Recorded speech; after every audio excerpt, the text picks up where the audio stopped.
Okay, so raising a child, Yeah.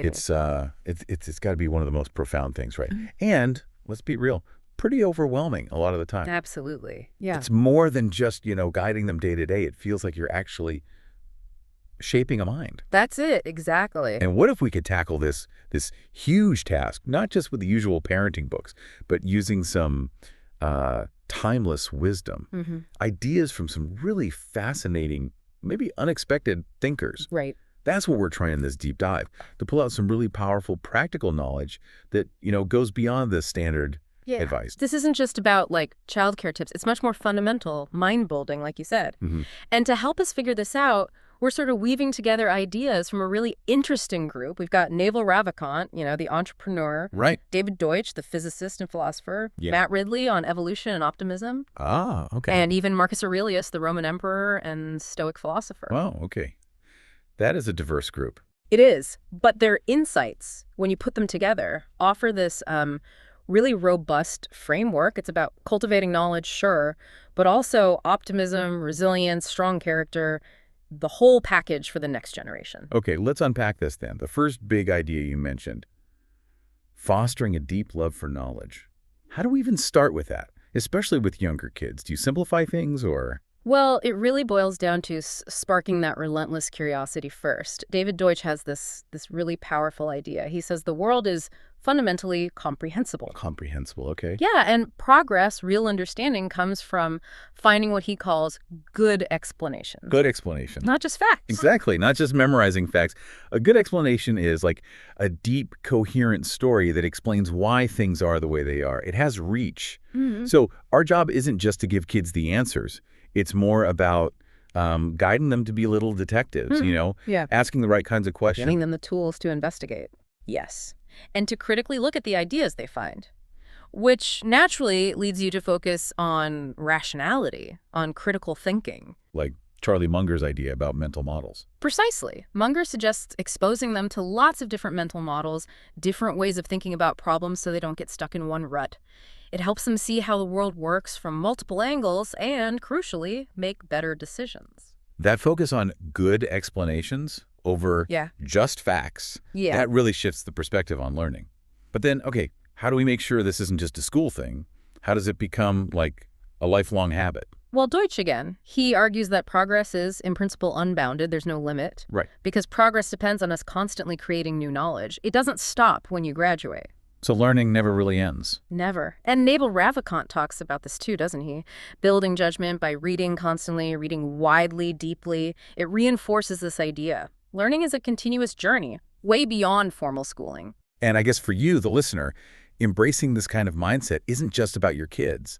It's something that could really sharpen your own thinking, your own learning. Oh, absolutely. These principles are totally universal. It changes how you approach problems yourself. Okay, so we've got kids hopefully developing this love for good explanations, for knowledge.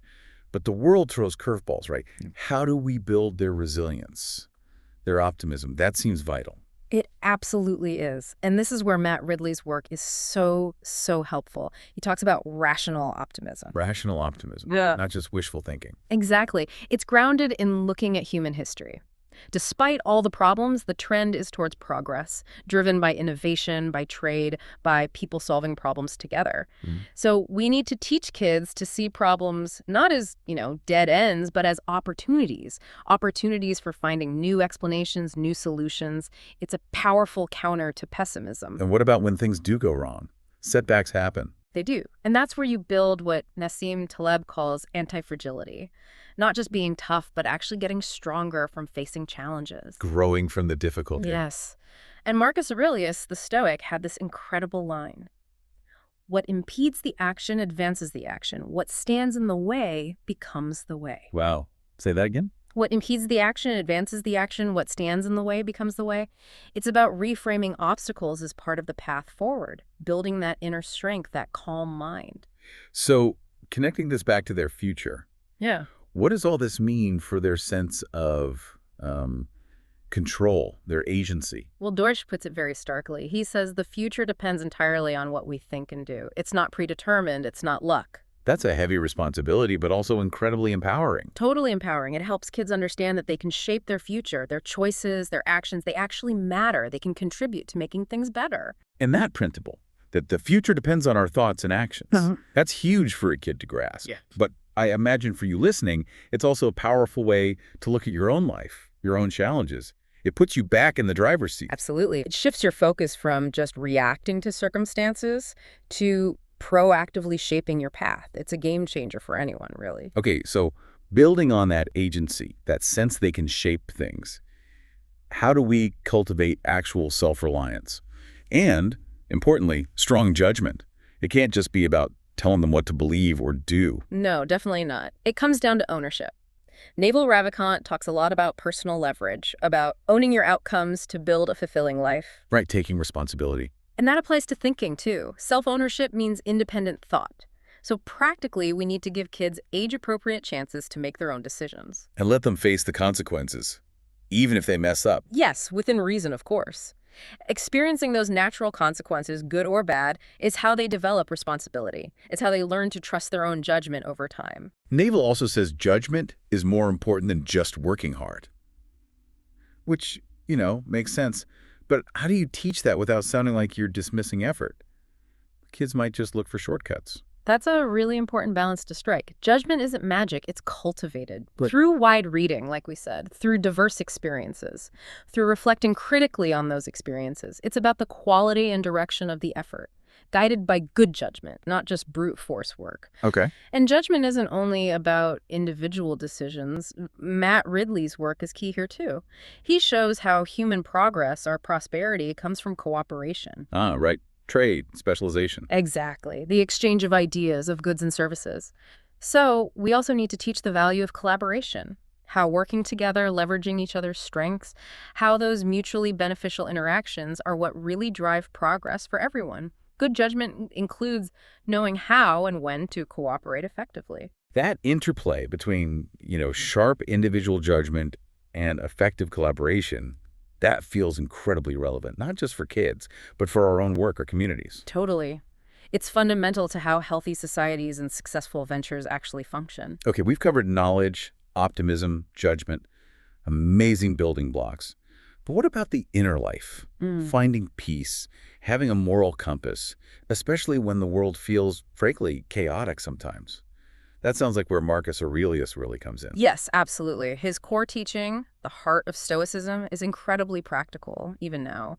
It's about distinguishing clearly between what's in our control and what isn't. Our thoughts, our actions, versus external events. Precisely. Our thoughts, our judgments, our responses, our actions, those are up to us. External events, other people's opinions or actions, those are not. So focus your energy where it counts. Exactly. Don't waste energy worrying about or fighting things you can't change.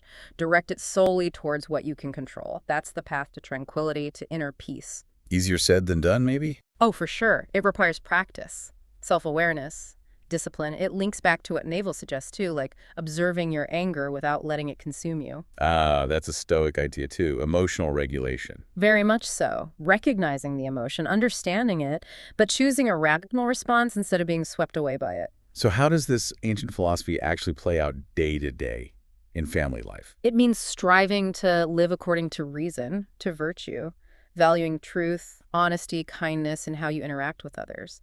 It's about building that consistent inner compass. It helps navigate not just the world outside, but also that internal landscape of feelings and impulses.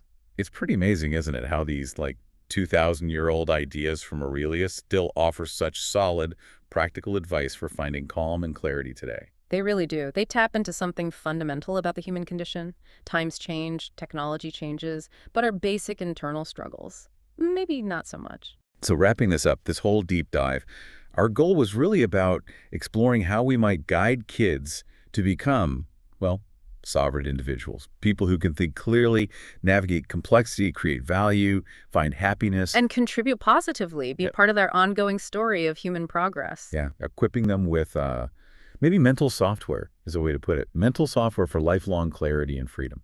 I like that. And maybe a final thought, something for you to chew on. Forget parenting for a second.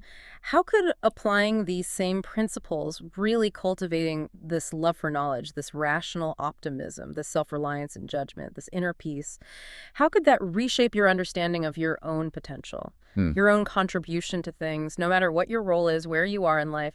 How could these ideas change your story?